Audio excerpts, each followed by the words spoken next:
Okay.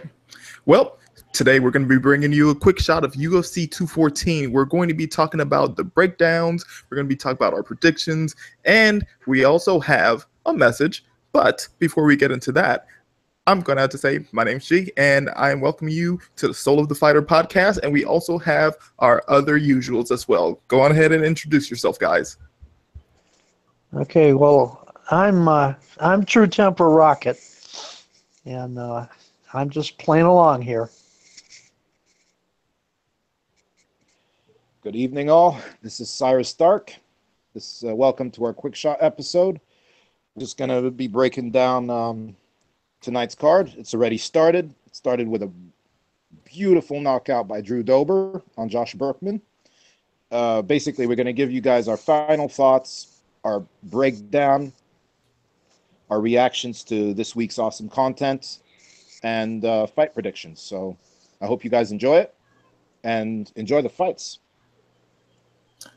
All right. So, Cyrus, you also said that you had a message that you wanted to relay before we get everything off and rolling. Oh, yeah. Thank you, Gerald. Oh, yeah, it's just a quick message for anyone involved in any state athletic commission. If you have any kind of responsibility, wield any kind of power. I don't know, like, for example, banning Nick Diaz for life for smoking, the gateway drug.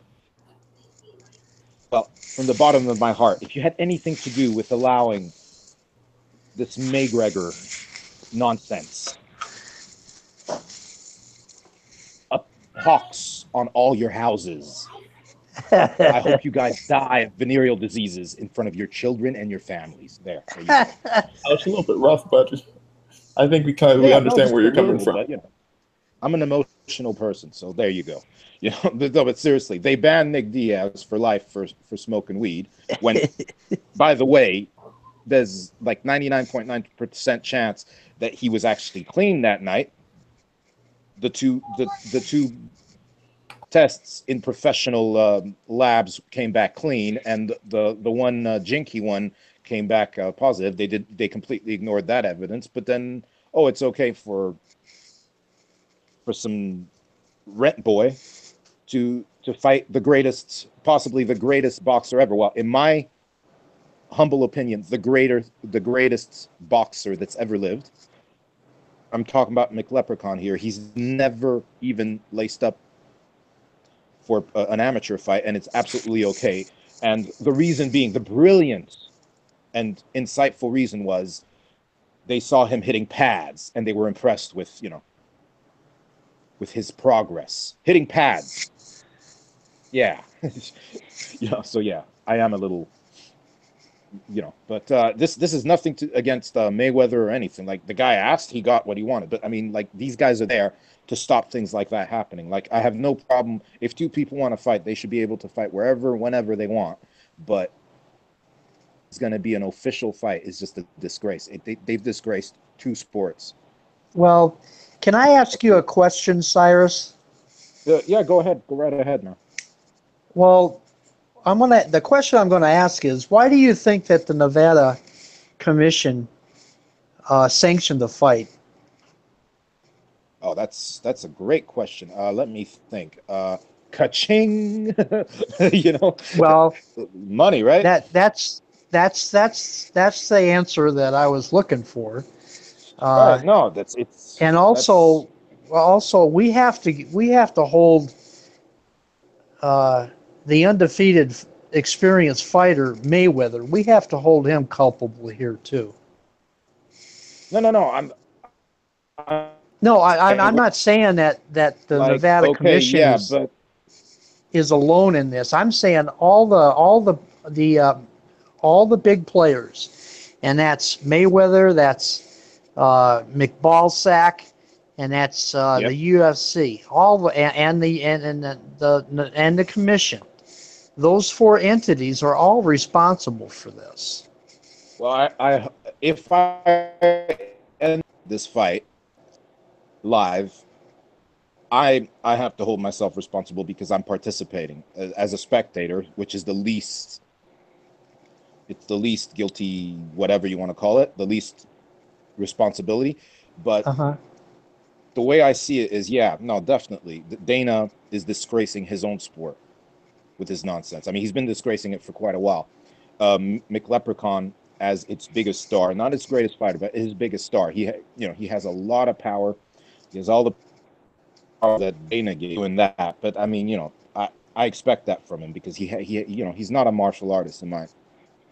He behaves the fact that he's never defended a title, the fact that he's not a champion yet calls himself a champion, walks around Yeah. with a belt, wears the belt the night of a fight of a welterweight catchweight, which I always thought was ridiculous. Remember the UFC 96 and 202, like you're fighting two classes above your weight, which is bullshit because you're really a fat ass lightweight that's not cutting weight, but yet you still wear your featherweight belt that you're never going to defend. So whatever. The thing is, the reason I'm zeroing in on the Nevada is state commission, pardon me, because we want to do things professionally, because like following very glistening examples. The reason I hold them guilty above anybody else is that's their job. They've been giving fighters like nothing but trouble, nothing but like I mean, they freaking banned fighters. They banned Vanderlei for life, all in the name of we want a clean sport, and this is about like the dignity of the sport and the soul of the sport, all in the name of that. Yet they did this, like they've been messing up for a long time. But this, I always like. They started talking about it, and I mean, at first I kind of ignored it because I said they've been doing it for a long time, like calling out Mayweather. The Dana did it with Ronda, But when Mayweather started clapping back, I said, yeah, okay, it's going to happen because if Mayweather wants it to happen, it will happen. But I always held out hope, which makes me a damn fool, that the Nevada, those idiots at Nevada wouldn't allow it to be official. You understand? And the fact that it's official, that they're actually putting their stamp on it, Yeah. grace, like that makes me angry. Like the fight is a fight, like if you want to make it an exhibition, look, remember Ali versus Inoki. There's no problem with that. I really don't. I mean, Japan have been doing those kind of freak show fights for years, and they're a lot of fun. There's no problem. I'm not a snob, but for the athletic commission, that's their only job, is to make sure you don't disgrace the sport. That things, and for them to do that, and they're so sloppy anymore. You know what I mean? Like for him to give that reasons, like I saw this McLeprechaun fella hitting pads, and I was so impressed that yes, we're gonna make the fight happen. Like at least, you know what? I'd have had more respect for him if they just come out and said, "You look at all this money." Like Mayweather, like basically Oscar and his idiot friends have done their best to draw, to chase away fans because they've been putting up ridiculous fights. Like, I mean, freaking Kell Brook versus Triple G. That's what they had to do because, like, all the promoters were just messing up.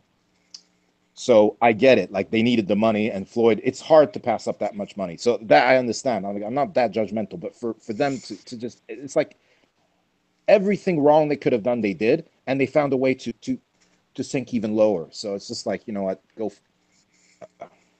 Well, you know what? This is not a family show. So yeah, go fuck yourselves, all of you. That's their job, man. You know what I Well, mean? didn't the WBC or the WBA initially turn down the fight? Yeah, no, they have, and they won't take part in the past. But I actually like. I'll give them that. They actually did the right thing. Like they will not have any part. They won't touch any kind of feet. And you know what? Respect to them. Yep. Which is a good Because thing. and I think a couple other how do you say, organizations acts on it. A lot of people that love the sport, that have like some sort of respect for the sport, they turned their backs on it when Nevada said we're going to make it official, and that's a good thing. That means like you're actually you still kind of got a soul, Yeah. Hey, sometimes people Yep. with legitimacy over money, it's a good knock on them that Yeah, there's man. still people like No, that in the higher ups that are willing to just kind of respect the legitimacy of the sport over just pretty much a blatant money grab. yeah, no. Like Yeah. I'm not. I'm. Yeah, go ahead, Jim. Sorry, I Well, didn't mean to speaking of interrupt. money grab, I just read that the odds on the fight for several weeks was Mayweather about 4-1, and just recently, very recently, the odds have changed to 6-1, which the indication is that the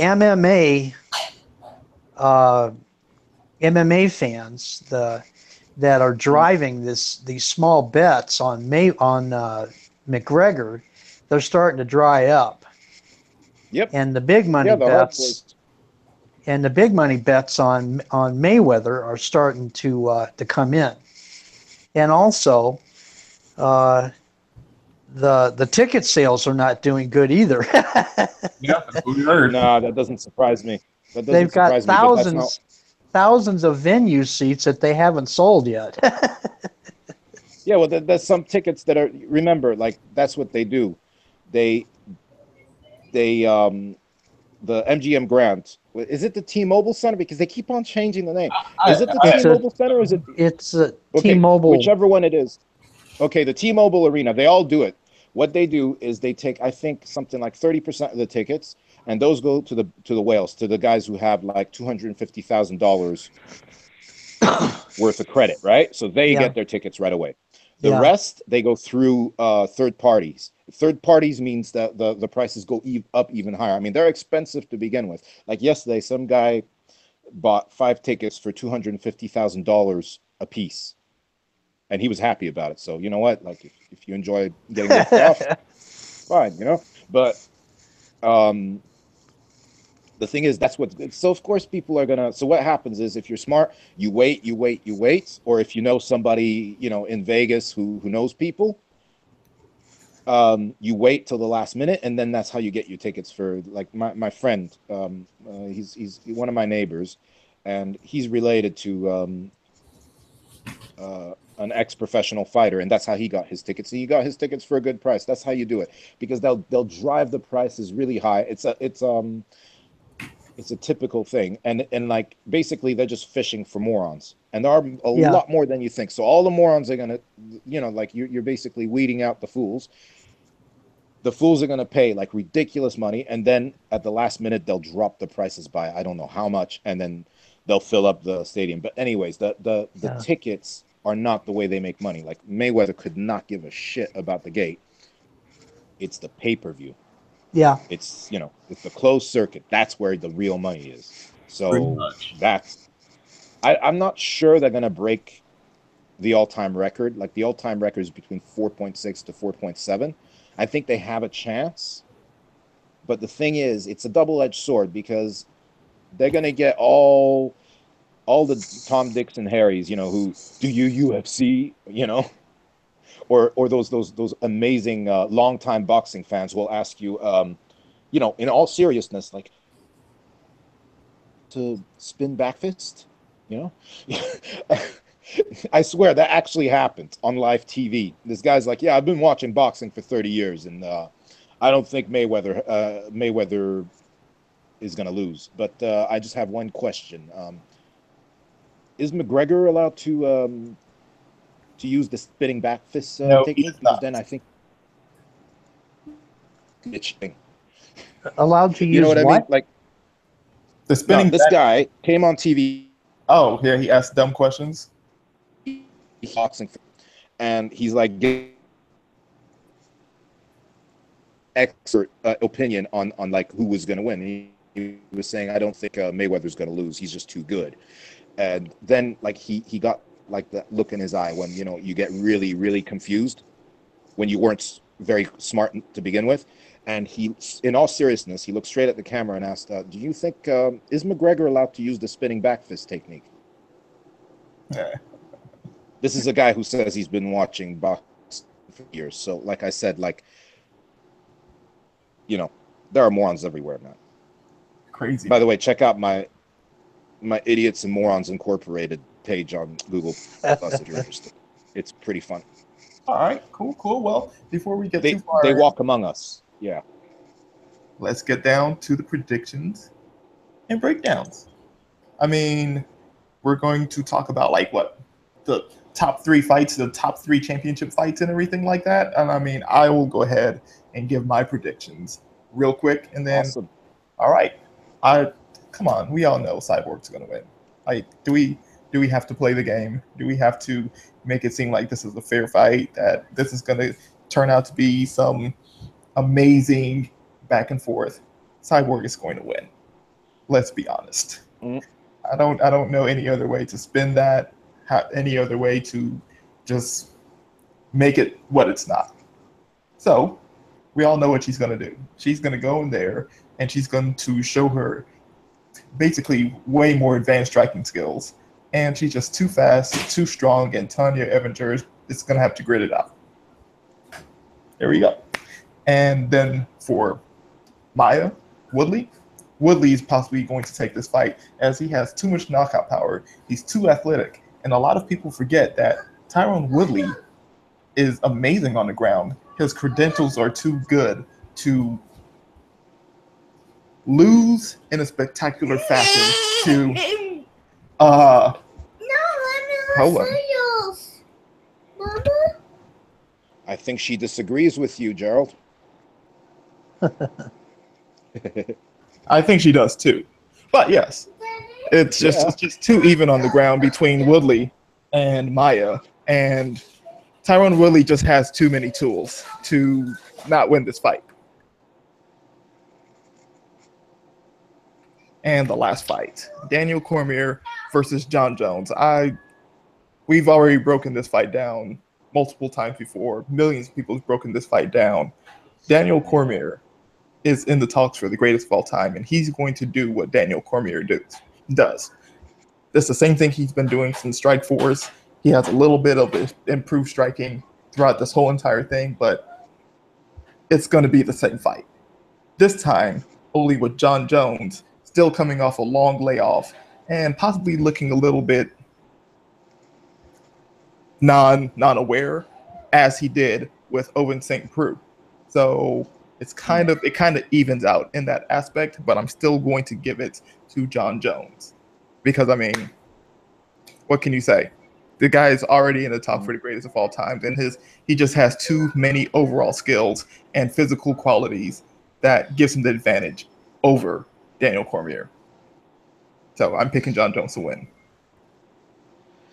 Yeah.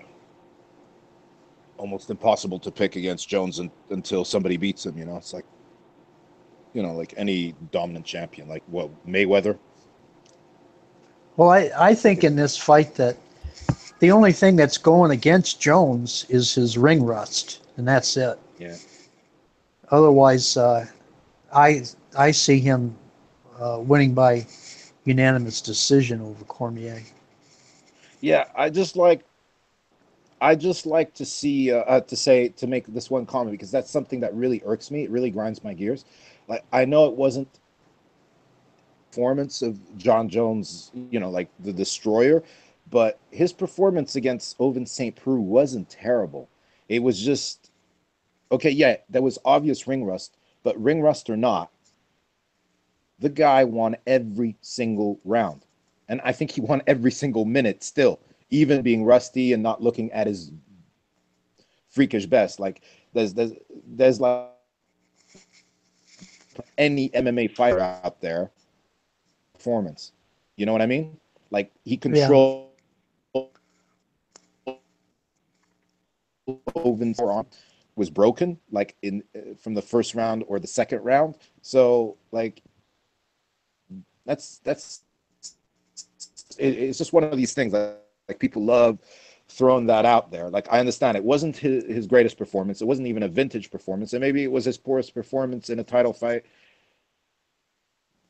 ever. But like he was never in danger. I mean, no, never mind. He was never in danger. He won every round.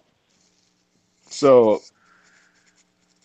when you compare that to and Ovens, like, okay, fine, like he finally got back on the winning on the win in the winning column because he had a rough run of 3 defeats in a row. But this guy is a dangerous fighter. He has legitimate one strike knockout because he can knock you out with his legs, with leg kicks, or I mean, sorry, with he's got venom in both hands, and he's a really dangerous fighter. And sometimes the most dangerous fights you can have are these surprise fights where the other guy's like a huge underdog, because the guy's got nothing to lose. So it was a really awkward fight for him. He hadn't fought in over a year, and he completely controlled the dude. So I don't know. Like, I just wanted to point that out. But Well, the other thing I think, besides his obvious ring rust, is that I think that we have to say that Jones is clean. He hasn't been yep, doing any PEDs, and that might I work think against him too. Yeah, he finally made it to the ring. yeah, I guess. again. Yeah, yeah.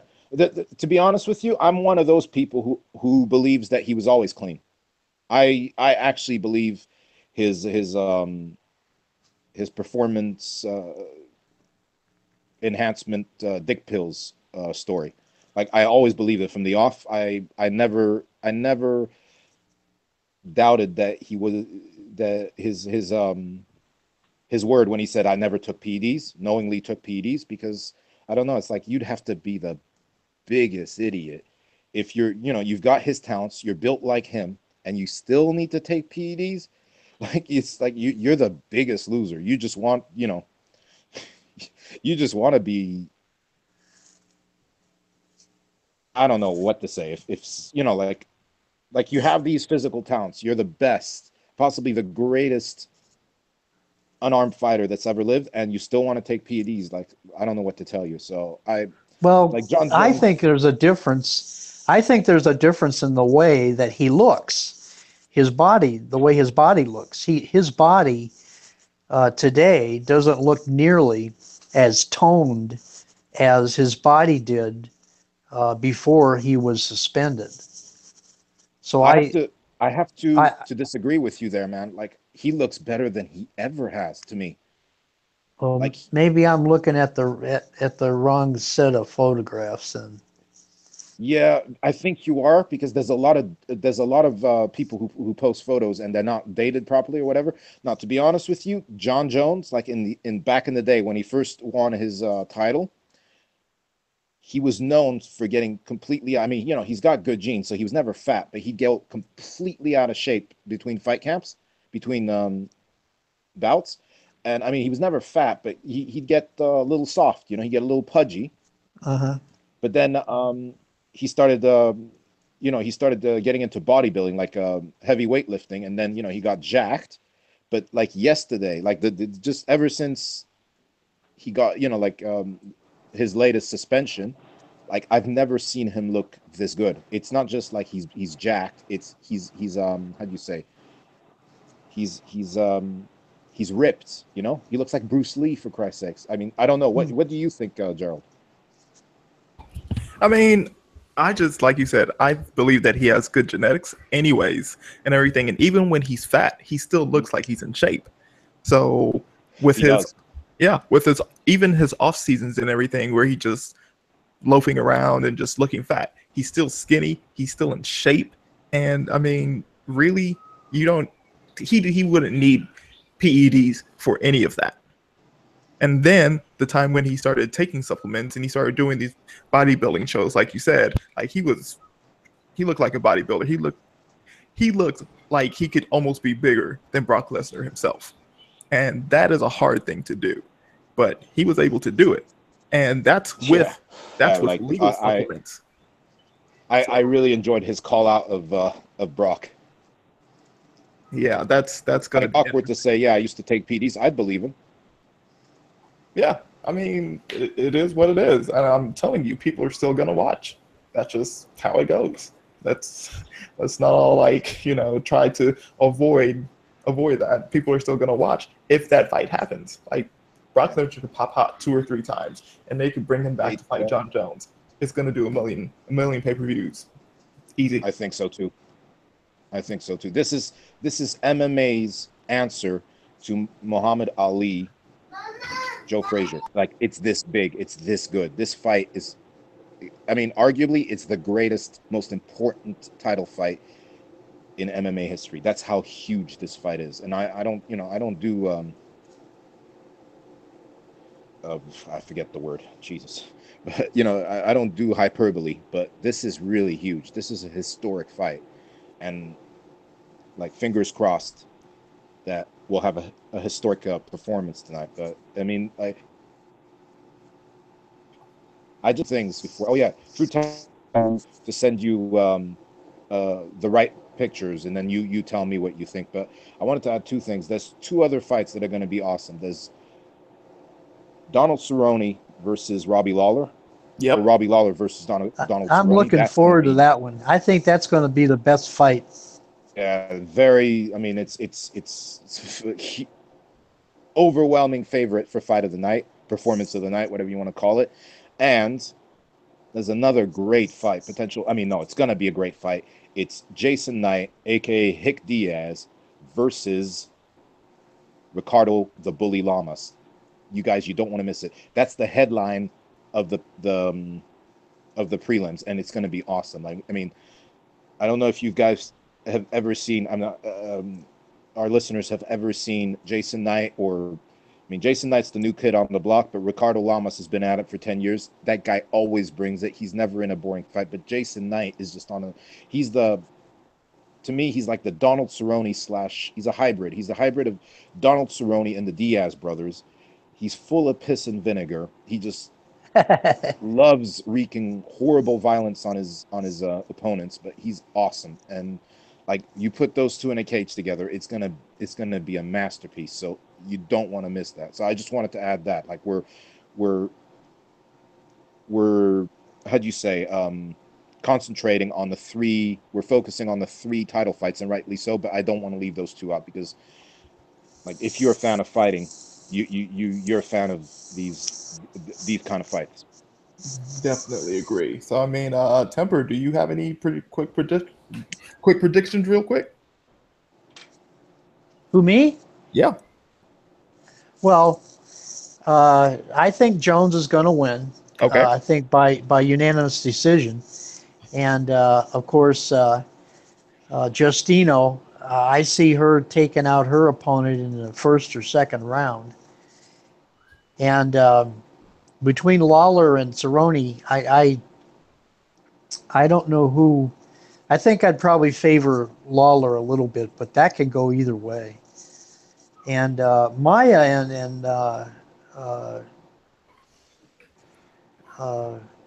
Woodley, I'm not a Woodley fan. I really don't like the guy. You racist? Well, yeah. For somebody to think that there's racism, as he describes, that exists in the UFC, he's brain dead. He's just an asshole. But I think Maya's going to knock him out. That's what I think. Oh, that's crazy prediction. That's Or bold. submit him? You think he's going to knock him out, or you think he's going to submit him? I think he's going to starch his ass, to tell you the truth. Wow, that's yeah, ground and pound, right? Yep. Well, he's going to knock him clean out, I think. Oh, okay. I could very well be wrong about that, because I remember what Woodley did to Lawler, and was it Lawler that he clocked? Woodley? Was it Woodley that knocked out Lawler?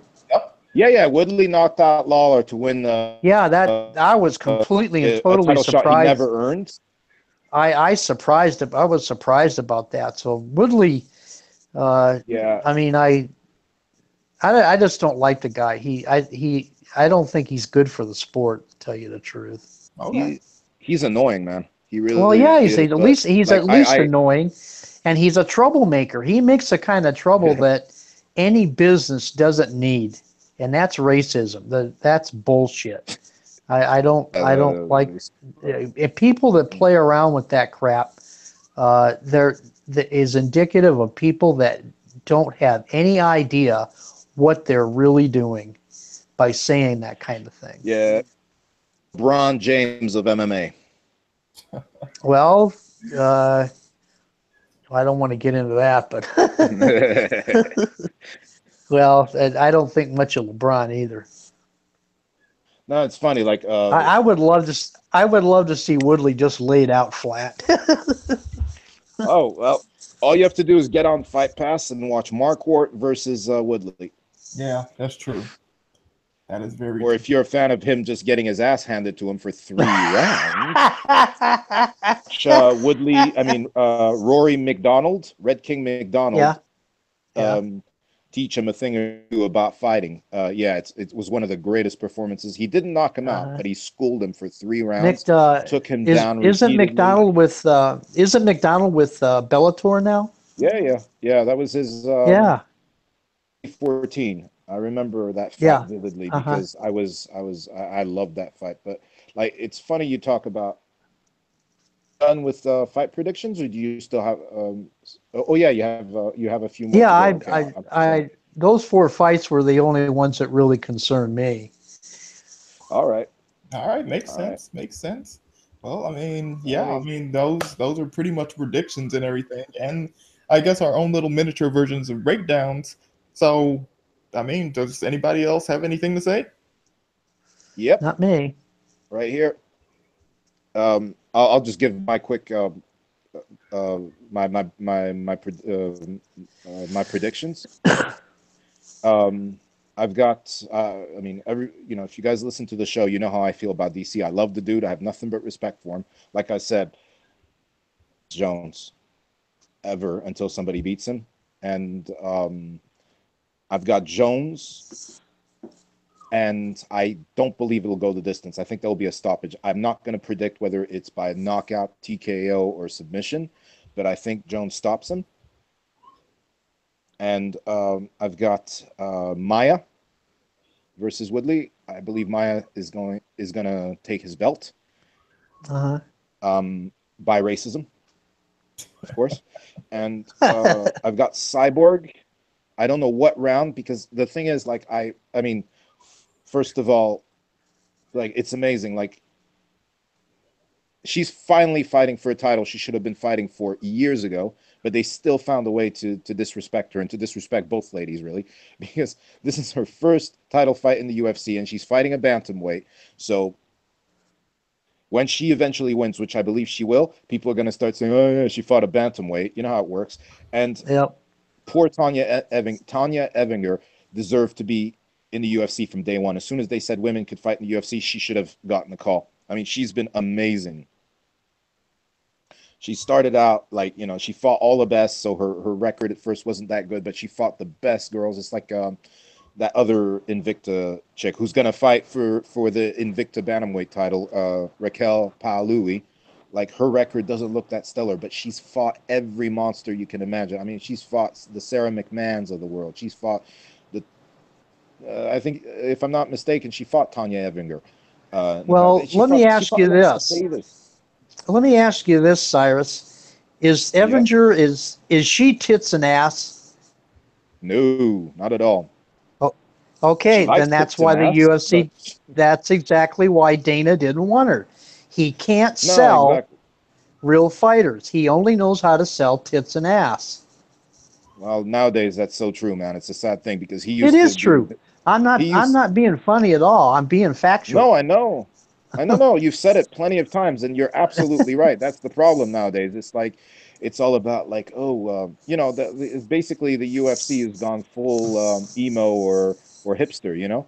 Like, it's not about can you fight, it's about how you look. What's your story? Yep. I bet you they even ask their fighters like, what's your Twitter timeline look like, or how many Twitter followers. It's gone full entertainment, and that's why they're losing true fight fans and fighters by the thousands every month because people are getting fed up. They're getting fed up of things like, I mean, I wasn't even a Cyborg fan, but they maybe I have nothing against Cyborg, but like a lot of the people that she was gonna face or was supposed to face, Mono fan, and I watched her get completely, you know, battered by Cyborg. I'm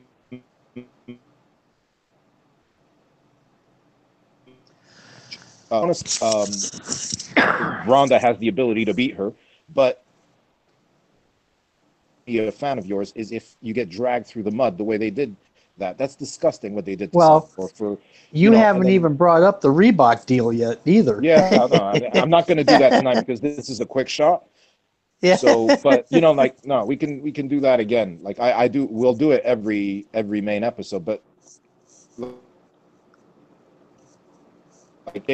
like what I'm trying to say is even tonight she's finally fighting for her title and they still found a way to mess it up, so whatever.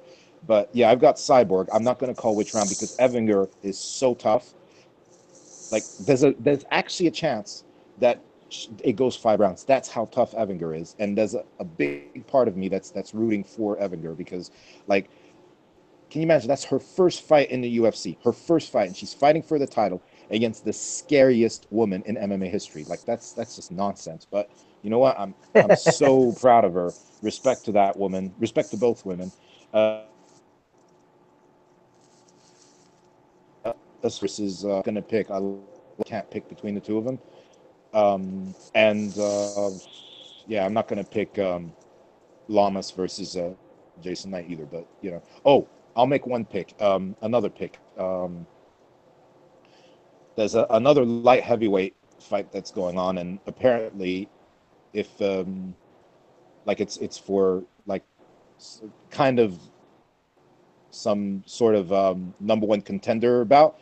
It's Volkan Ozdemir Imanawa. I picked Volkan Ozdemir.